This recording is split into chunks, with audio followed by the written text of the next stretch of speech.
Now let's think about birds and their diet.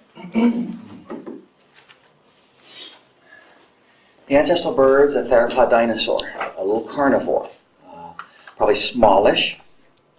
Smallish compared to dinosaurs, and eating insects, eating reptiles, eating small mammals, little carnivores.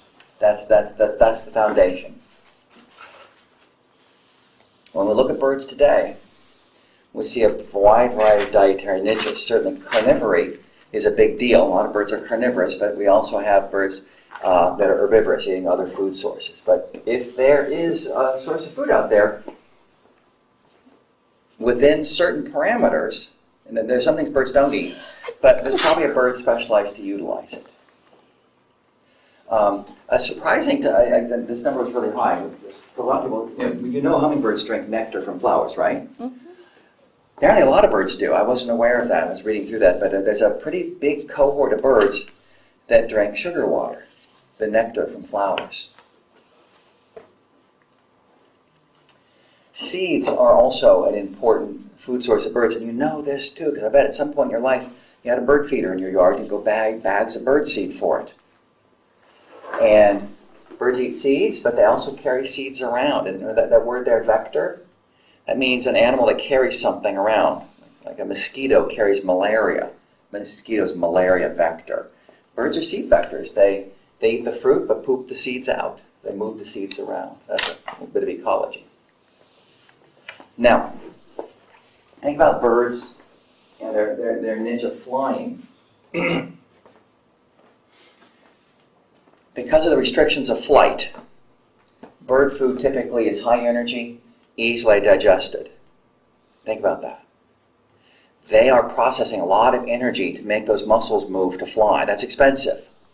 So we see adaptations in their skeleton to lighten the weight, to make it less expensive to fly. But with regard to the food, we need to fuel that. And they're warm-blooded too, which takes a lot of energy. So the food is high energy usually, it's concentrated.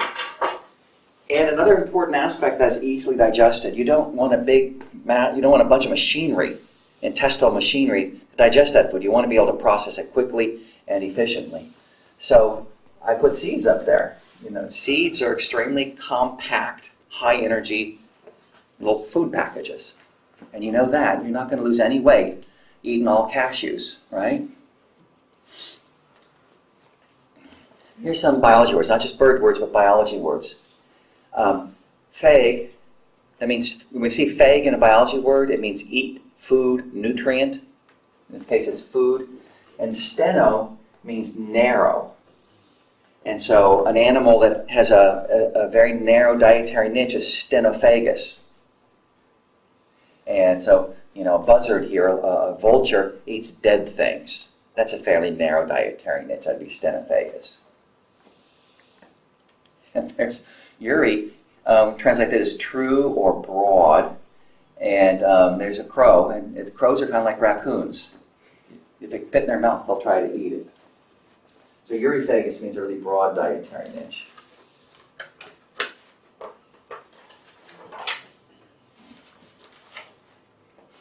This is obvious, but it's worth pausing and thinking about this and structuring our way of thinking of birds. But birds interact with their food pretty much two different ways.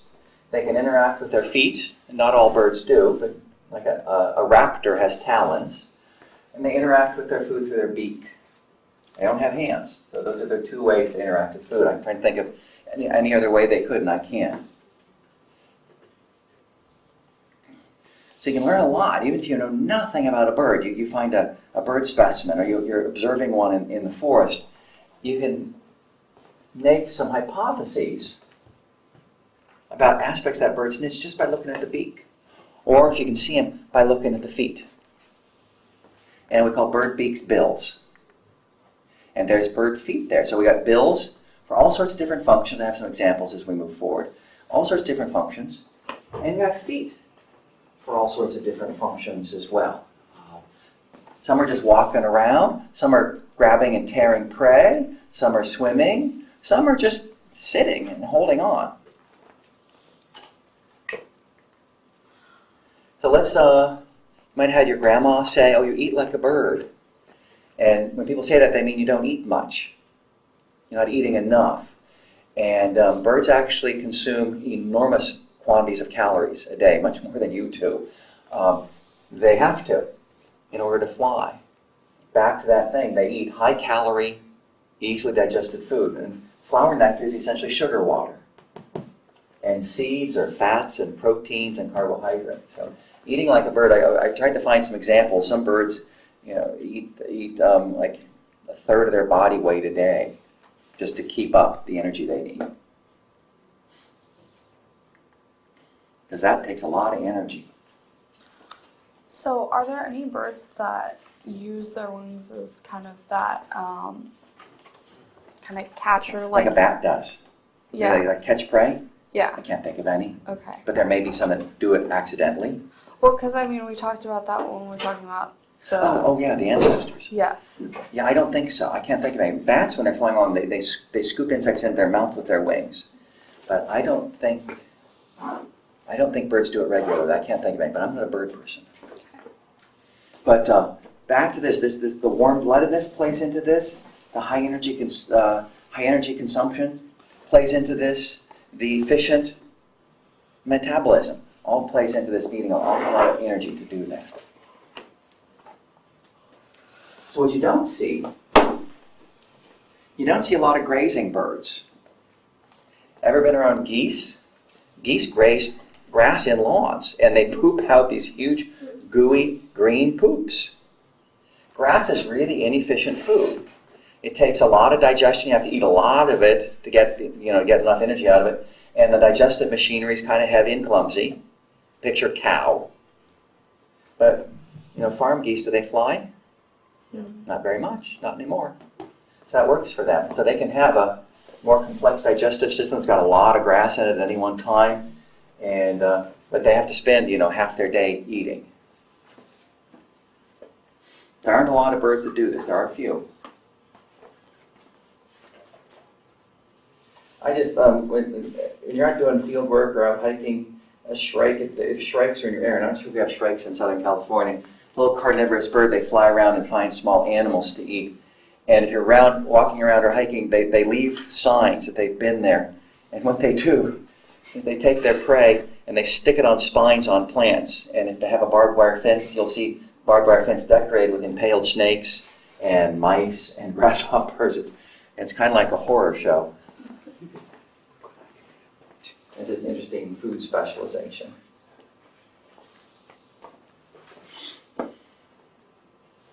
Let's talk about digestion. Let's talk about the digestive system, and we could summarize it in a few words. Efficient. They want to process the food quickly and get a lot out of it and eliminate their waste. They don't want to carry that weight around. If you're ever under a tree and there's a bunch of birds in the tree above you and you disturb them and they fly, the last thing a bird does before it jumps off the tree and starts flying is it evacuates its colon.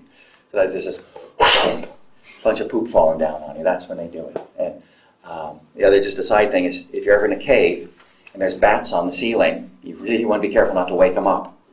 Because the first thing bats do when they wake up is they pee and they poop. And you can imagine 10,000 bats on a roof of a cave. It all happens at once and it just goes, oh God. Like, this wall of poop coming down on you. That's gross. It's a hard thing to not vomit when it happens. Isn't it called guano? Guano. It's really rich fertilizer. So there's the digestive tract of a bird, and it's basically a vertebrate digestive tract with, esophagus, intestine, stomach, with some modifications, some specific bird modifications to it. One is the crop, and not all birds have this, that it's an expansion of the esophagus, and it's used for food storage. And the bird can collect food there, and before it passes into the digestive tract, if the digestive tract is full, take a little extra food there. Kind of like how your hamster stuffs its cheeks full of food. That's what a crop does. It's a little storage place for food before it moves into the stomach. And I believe, and again, sometimes I step out of my bird knowledge area. You know how parent birds come back and barf food into their babies' mouths. I assume they're collecting insects, putting them in the crop, and then coming back and vomiting those in their babies' mouths.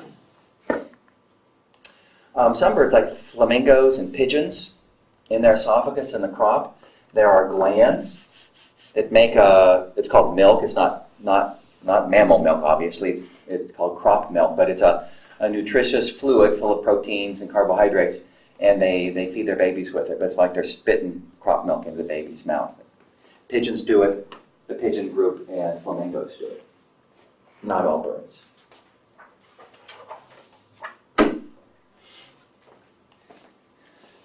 The next thing down is the gizzard. And the gizzard is part of the stomach. It's called the proventriculus. I'm not worried about that. It's also a bird anatomy. We don't do a bird dissection lab. It's in your lab manual. I just don't do it.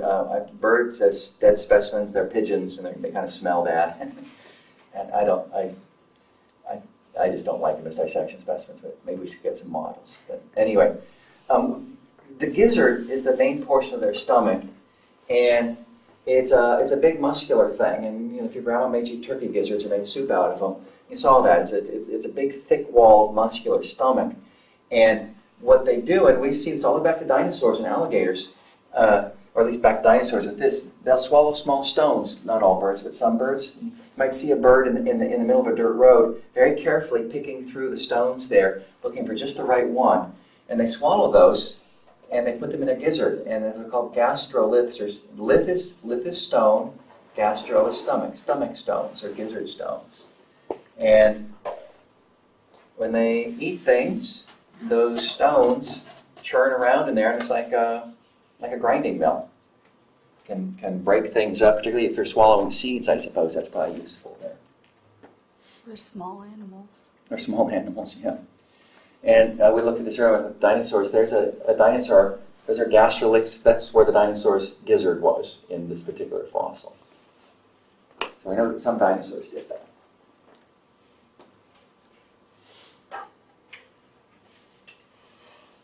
Let's look at beaks or bills for a minute.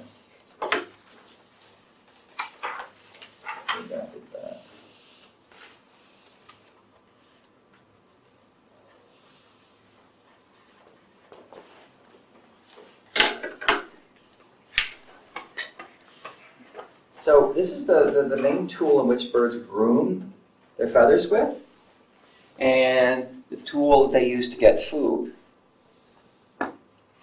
And again, you can look at them, and all sorts of different bills or beaks for different functions. And I just pulled a few of them out here.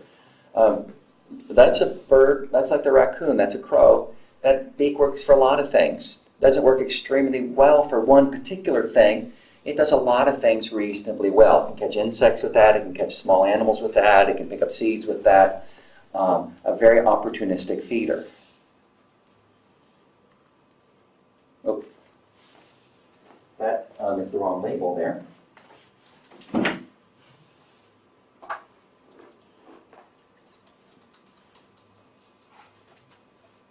That's a beak for catching insects.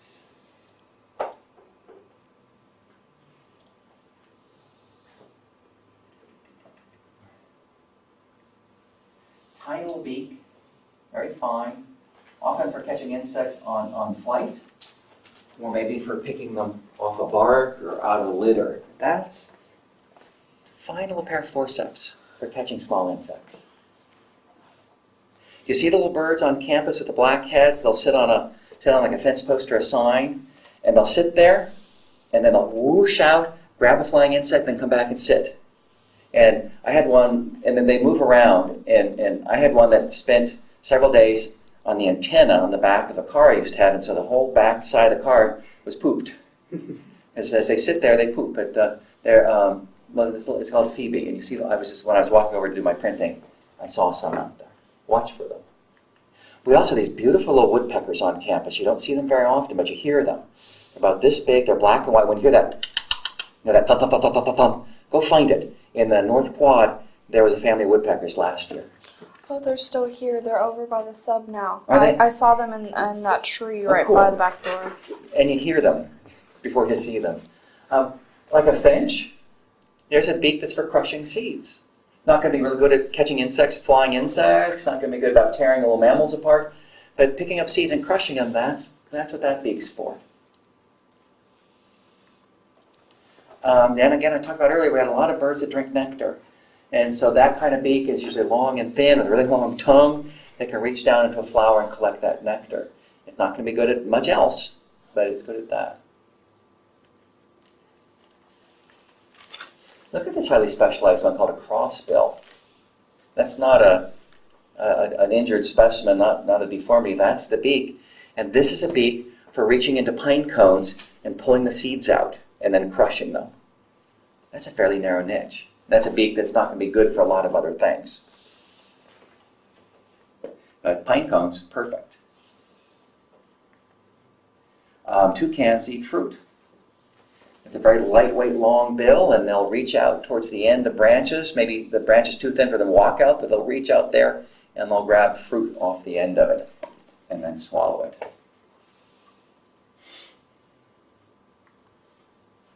There's a woodpecker. I should have waited my woodpecker commentary till now.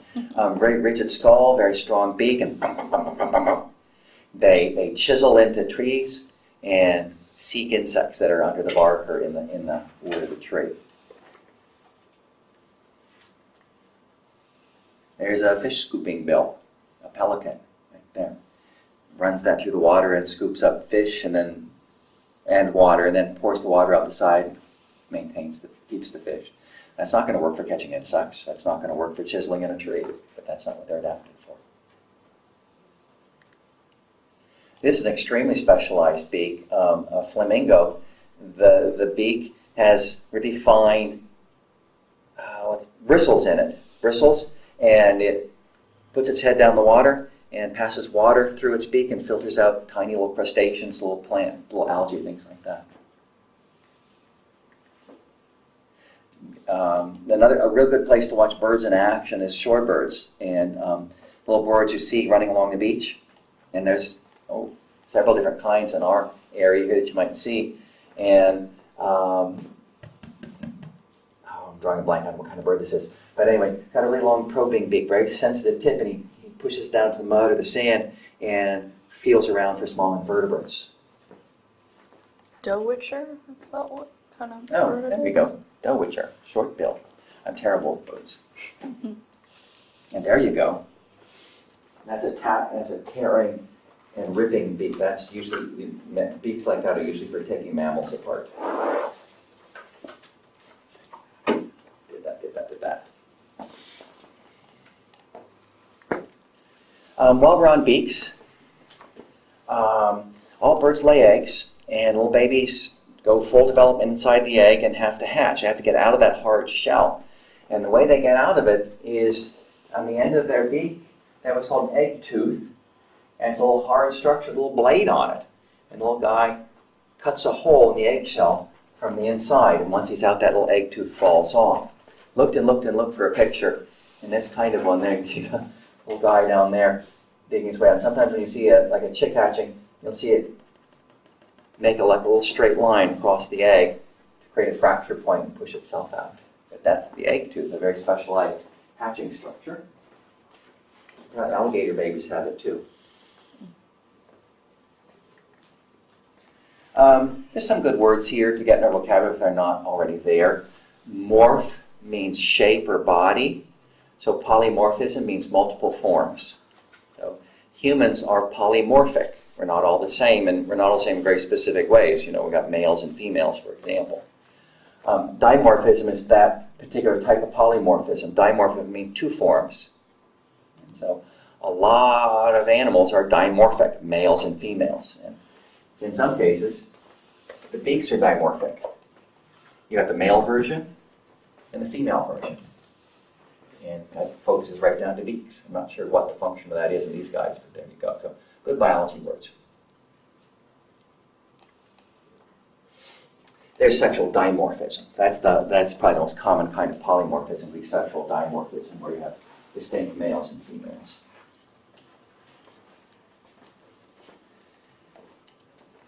And in birds, it's usually the guys that are colorful. Fishes and birds, actually, outside humans, it's usually the males who get all colorful, and the females respond to that. All right. I've said this a bunch of times, circulation and respiration are intimately linked. Birds have to process and generate a lot of energy. That requires a lot of oxygen. Well, we've already got the digestive tract supplying a large number of energy molecules. Now we need the oxygen to oxidize those energy molecules. So we need to collect the oxygen, that's respiration. We need to move it around, that's circulation. And so let's look quickly at circulation. And we've done a little of this already. Fishes, amphibians, avian reptiles, mammals, and birds. Okay, kind of generic construction there. Fishes have this single pump, single circuit system. One ventricle in the blood makes one trip through the body per heartbeat. Okay? As we move to non-avian reptiles, amphibians, we get a two-circuit single pump system. So one pump of the heart, we got one pump here, one ventricle. One pump sends the blood to the lungs, and then it comes back to the heart, all full of oxygen, and then the next beat of the heart sends it to the rest of the body. So that's a little bit more efficient than this, but there's still the efficiency there, and one that plays the efficiency, if this blood comes back from the heart, or from the lungs, all full of oxygen, you don't want to send it back to the lungs again, right? That'd be wasteful. And in the single pump system here, there's an opportunity for the blood to mix. So you might get blood that's just come back from the body, it's got no oxygen in it, but gets sent right back to the body. Well, that's not what you want to do. So what a two-pump system does is it divides the pumping chamber, divides the ventricles in two, and you have blood goes from one pump to the lungs, comes back, another pump, sends it out to the rest of the body. So there's never any chance of mixing. That's considered to be the most efficient system. This is probably more efficient than we give it credit for, but this is cooler. And the two warm-blooded groups, mammals and birds, have this double pump system. And remember how far apart they are in the evolutionary tree? Mammals and birds, independently derived. Birds invented this, mammals invented this separately. It's not a related thing. And one of the differences, and I could not find a good picture of the bird system, but and so I just reversed it. The bird system's reversed from the mammal system. It's our left ventricle that goes to the body, and in birds it's the right ventricle, as I understand it. So they have the same system, it's just a mirror image, I guess, one way to put it.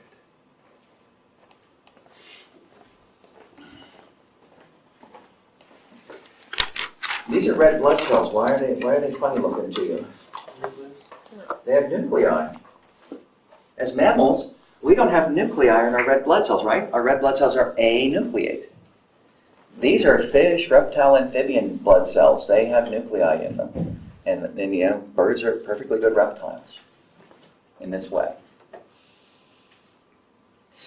There's a story from the 1800s.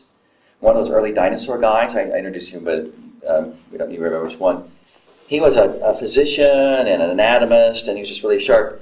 And a guy in this area was accused of chopping his neighbor to death with a hatchet. And they went to his house, they found the dead neighbor. They went to his house and they found a bloody hatchet. And he said, I was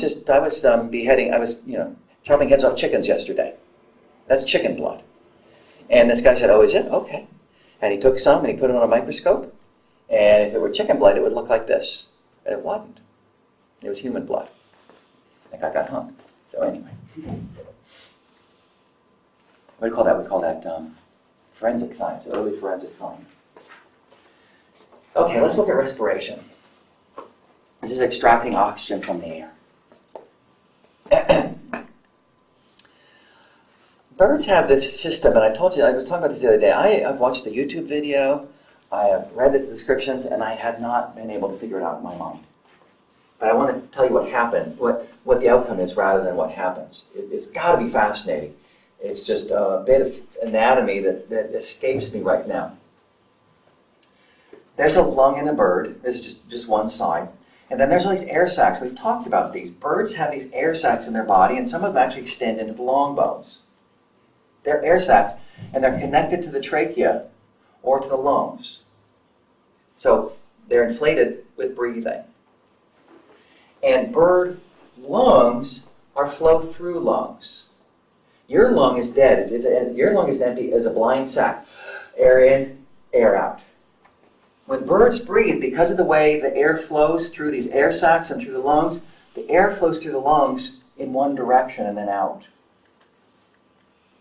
So as that air flows through, there's no dead space, there's no pause to push it back out.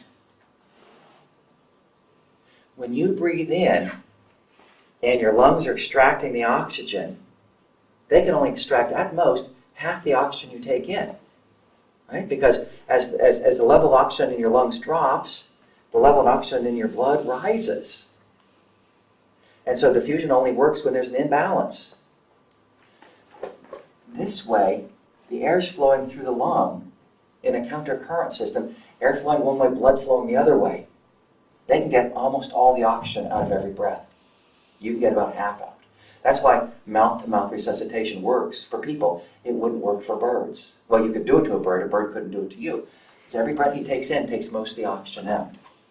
And so there's this attempt to explain. There's that flow-through lung system and these air sacs. And so the air goes in, gets stored in one sac and then goes into the lung and goes out. I could make sense of it, but it's a fairly complex system. That means extremely efficient, let's just sum it up that, means extremely efficient oxygen extraction. Because the air flows through one way, we've got a countercurrent system in there, whereas you don't in your lungs and mammal lungs. In, out, in, out.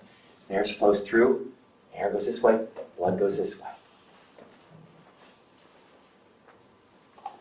So there's the cartoon version of it. I'm not going to try to explain that. And I looked and looked and looked to find a picture of these. They're very fine. They're very thin-walled. These are air sacs in this dissected bird.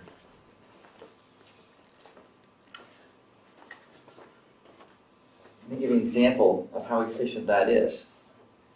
This is a goose. This is a goose that flies. So it's a wild goose from Southeast Asia, bar-headed goose. And this thing migrates. And it's a big bird. It's a big, heavy, goose-sized bird. So it's got to pull a lot of weight off the ground and move it a long distance. That takes a lot of oxygen. It migrates over the Himalayan mountains. Okay, think about that. If you're a human climber and you go up in those Himalayas, you have to carry your oxygen with you because your lungs can't get enough out of the air. This thing not only can get enough air not to die, it can get enough air to fly. At like 16,000, 17,000 feet. Again, you go to 16,000 feet, and because most of you grew up at sea level, right? You'd be really sad at 16,000 feet. I grew up a little higher than you guys grew up. My body's a little more adapted to higher elevation, but you're not an Andean person or a Himalayan person with huge chests for extracting oxygen. But this thing not only can not die at that elevation, it can fly at that elevation. That's how efficiently they're extracting oxygen from the air. Yeah, what do we got? Yeah, 5,000 meters, that's 16,000 feet.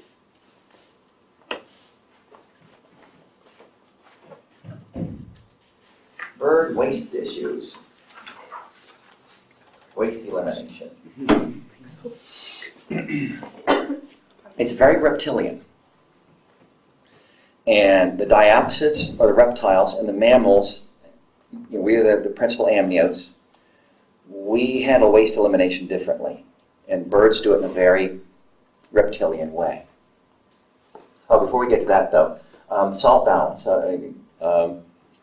We touched on salt balance before. We talked about fish in salt balance. They're living in water, so they have to deal with it.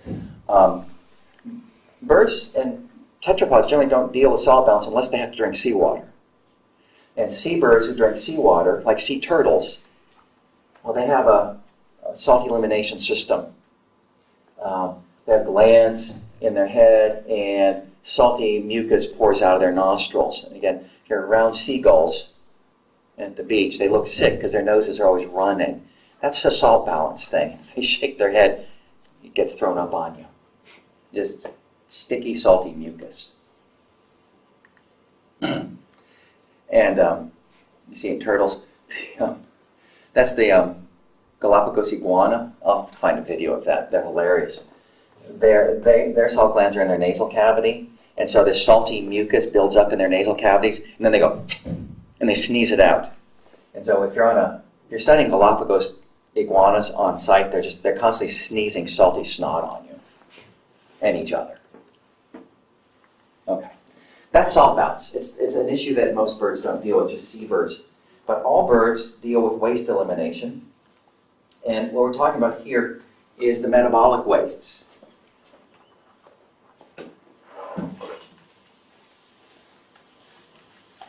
Should have a slide for that.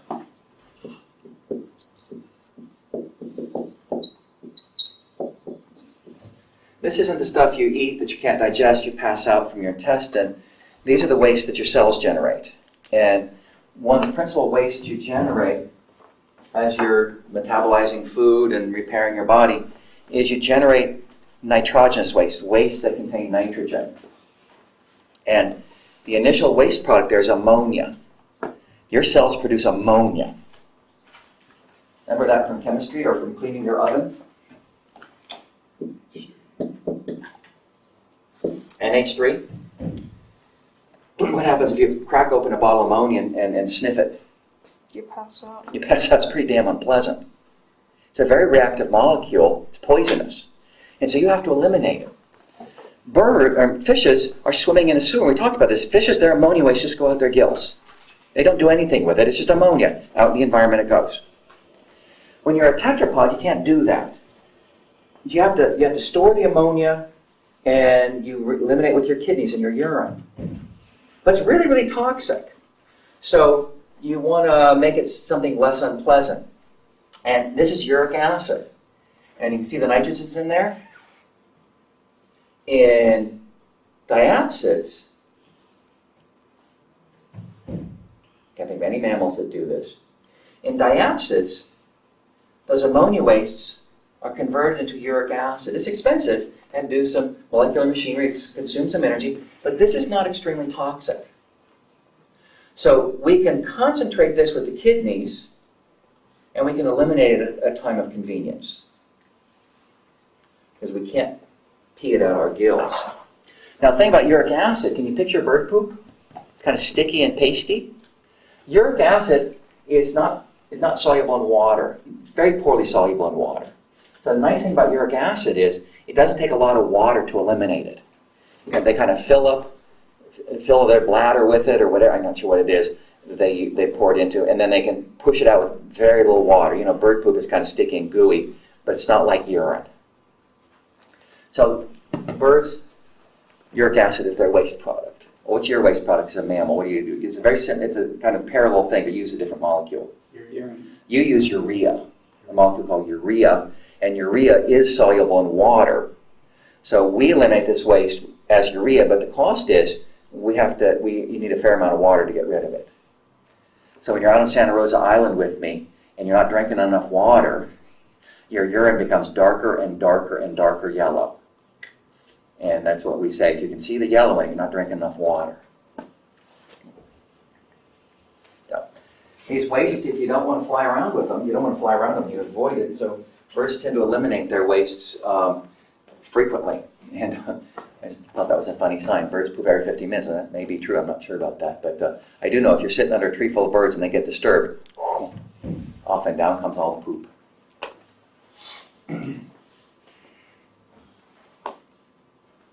All right. Another aspect of vertebrate anatomy that is not my area of expertise, but we do need to touch upon it. And the nervous, and particularly the nervous system, I'm just not up on that at all. But let's look at a few aspects of bird nervous systems and their sensory biology. There's a bird brain. It's not very big. Bird brain. We use that word, that phrase. But they do amazing stuff with it. They don't have a tremendous amount of flexibility in some aspects of their biology because a lot of their processing goes through the cerebellum. The cerebellum is about balance. And that's a really important thing if you're flying. And the cerebrum is about integrating input. That's important too if you're flying. So some parts of the brain are pretty well developed. The optic lobe, they're very visual. These parts are hyper-developed. Other parts, not so much. So, birds aren't extremely sharp in some ways, but they have parts of their brain that they need very well developed. And they can process visual information enormously quickly. Think about it. They have to, if you're a bird, you're a swallow and you're chasing a mosquito, you really have to be able to process and integrate and decide what to do very, very quickly. But some parts of the brain are underdeveloped compared to, and that's not the right way to put it, compared to you, they're underdeveloped. And in weight savings, they sacrifice some aspects of their sensory biology with regard to their brain. The taste of smell, the sense of taste and smell are not well developed in most birds. These are not essential senses. Vision's essential, hearing, and balance. These are things that are important. These get the weight, these get the emphasis. And a lot of birds, taste and smell is not an issue. Exceptions are migratory seabirds like albatrosses. They have an enormously acute sense of smell. They have to be able to find an island to sit down on. Buzzards. What do vultures eat? Dead things. Dead things. They find them by smell. They smell that rotting corpse, and you'll sometimes see them circling. They have a really acute sense of smell, but most birds tend not to. It's so acute, by the way, that in western states like New Mexico and Texas, Colorado, you have these big pipelines, big gas pipelines running across the desert, and sometimes they spring leaks, and you'd be losing a lot of gas if you don't find that leak. They would put these molecules called mercaptans, which are the molecules that, and hydrogen sulfide, which is rotting flesh molecules. They put them in the pipeline and run them through, and they can find leaks by the vultures find the leaks for them.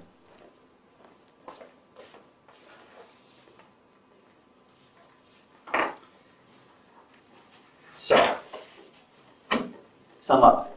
Vision is a key sense, and taste and smell marginal in a lot of birds. Hearing and talking. Birds are very vocal, and we like to portray dinosaurs as being vocal as well now. Hearing in birds, again, it's very reptilian, and that shouldn't surprise us because birds are reptiles. But they have essentially a reptile ear, inner ear with an eardrum. I got a back picture here. Inner ear, eardrum, and a columella, an ear bone connecting the eardrum to the ear. That single inner ear bone we first saw in early amniotes, early tetrapods. Amphibians have it. The rest of the reptiles have it. Birds have it too. It's the same pattern. Oh, we were talking about the other day in lab. So the columella is your scabies. There's some hearing specialists out there, and owl is a good example. Owls hunt at night, usually, and they hunt small animals. We've got an owl lab today, it's kind of fun. And they find their prey by hearing it, and have enormously well-developed hearing with big sound collectors. And look at the asymmetry here. One ear is higher than the other ear. And so they're gathering very precise stereo information about those mice rustling around on the ground.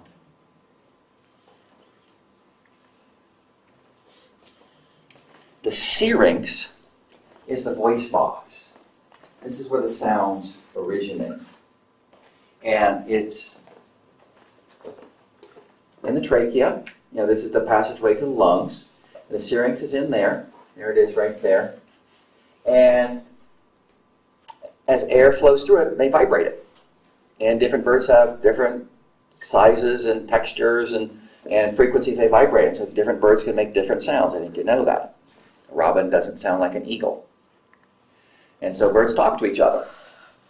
Males talk to other males. Males talk to females. Females talk back. Babies talk to their parents. Babies talk to each other. There's a wide variety of bird vocalizations. And a good bird person, and I'm not a good bird person, last time I'm going to say that, I promise, can tell these things. And you can be in the forest and, that's that bird, that's that bird, that's that bird. I've been out with people like that. And I can tell they're all different. I can't remember which one's which. That's very common. But one of my graduate advisors used to have we used to go out to his house on Saturday or Sunday afternoon for meals, and we were sitting there one Sunday afternoon having a meal, and his wife, who was a bird person, we're just sitting there eating in the house, and she says, wait, did you hear that? That's the first Harris sparrow of spring. I just heard it. I couldn't do that. Birds are very visual. If a fish loses its vision, many fishes have enough senses to keep going on. I've, over the years, caught lots of blind fish that have had their eyes diseased or damaged, particularly older fish. It just happens. A lot of mammals, they lose their vision. They're okay. They can back up with other senses. I would imagine a blind bird doesn't have anything to back up with. If its eyes are diseased or damaged, it doesn't function anymore. So birds are very visual, and we can see that in some aspects of their eyes. And we see different shapes of eyes, not different shapes, different placements, different sizes, depending on the niche the animal's in. Birds have the largest eyes of any vertebrate when you standardize the body size. I mean, look at that's the orbit there. That's a big chunk of the skull is devoted to vision in a bird. And they have some vision specializations that we don't have. One of those specializations is this thing called a pecten. It's on the back of the eye. It's a little mass of vascularized tissue. It's thought to deliver just an extra bit of oxygen into the fluid of the eye. The sensory part of the eye is the retina, and that's where the images are transferred to the brain, or collected and transferred to the brain, and that just feeds them just a little bit more oxygen. Whereas, you can, I don't have these numbers in my head, I should write them down. There's ways to evaluate how good an animal's vision is. And you can take a square millimeter of the retina and you can count the sensory cells. It's like pixels on your computer. The more pixels on the screen, the clearer the image. Okay? So the more dense the sensory cells are, the clearer the image. Now, if you're flying at 600-700 feet in the air, you think you could see a mouse on the ground? A hawk can. No problem at all. They have enormously dense sensory cells, like 1,000 times, some birds 1,000 times more dense than you are. So they're seeing the world with enormous precision. Many birds are. Some birds, and we saw this in some fishes, some birds have this bony ring inside the eye, the pupil would be right there, and the muscles that do the eye focusing insert on that bony ring. And that gives them really, really precise focusing ability, rapid and precise. We see this in some fishes. You don't see it in mammals, I can think of.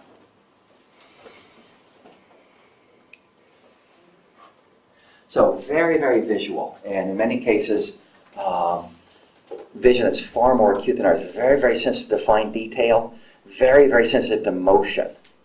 And then think about, again, flying. Sometimes flying very fast and weaving around trees or trying to chase an insect down. That structure's collecting a lot of information and sending it to the brain very quickly.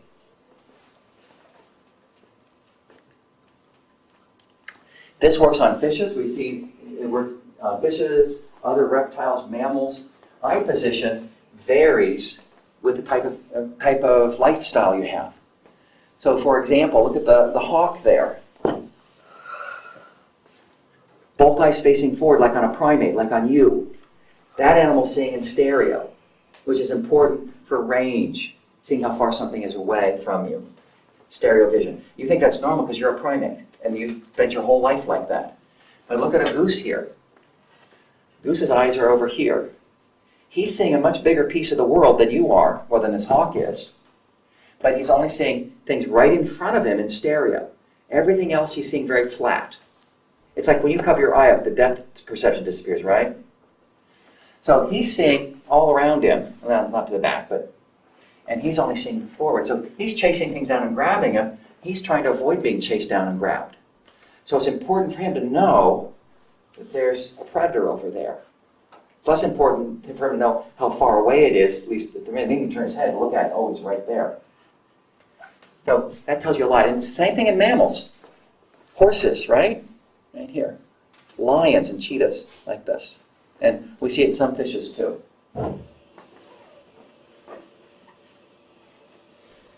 All right. Let's talk about flying.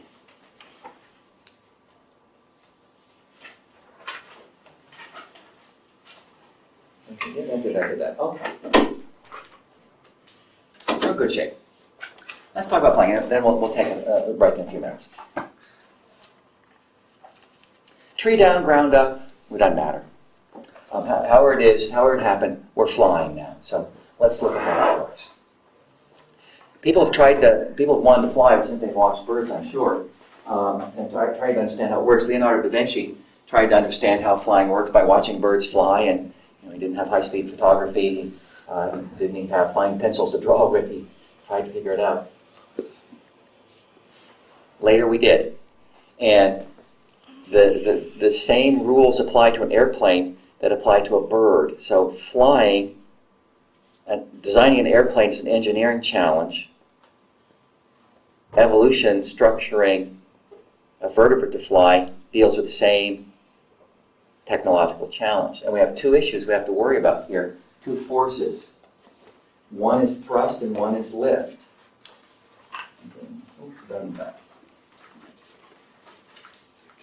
Wait. Thrust, whether it's an airplane or a bird, thrust is what pushes you through the air, your forward movement. Lift is what gets you off the ground.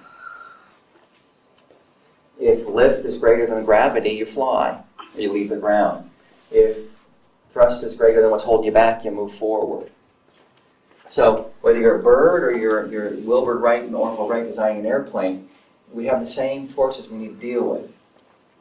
So this gets lift with its wings and thrust with its gasoline engine. This gets lift and thrust off those wings. And without going into a ton of physics, the arm part of the wing down to the wrist, that's involved with lift. That's like the wing of an airplane.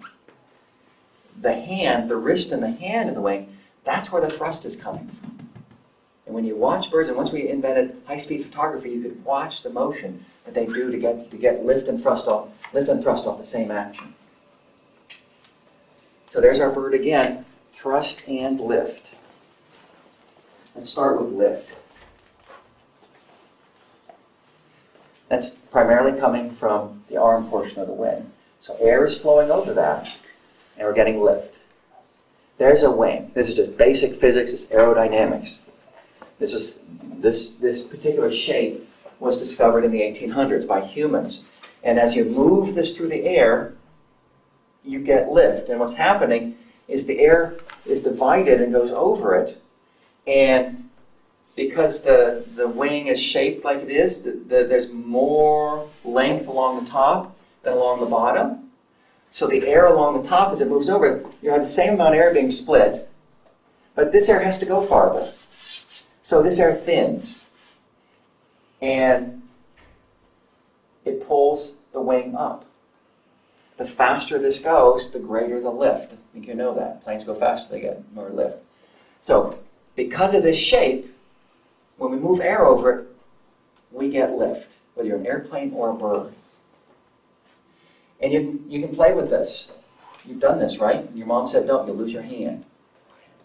When you put your hand out there, you can kind of cup it. And part of that lift comes from the air striking the bottom and pushing it up. But if you cup your hand like that, you'll get wing lift. Nobody's done that? So this is the specific shape, the physics word there is camber, and the aerodynamic word there. And different shapes give you a different performance. Some give you a lot of lift at low speed, some don't give you much lift till high speed, some give lots of lift at high speed but not much at low speed, and everything in between.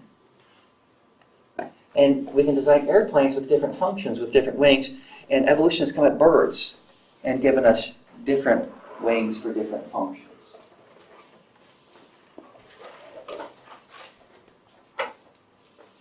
So let's look at thrust.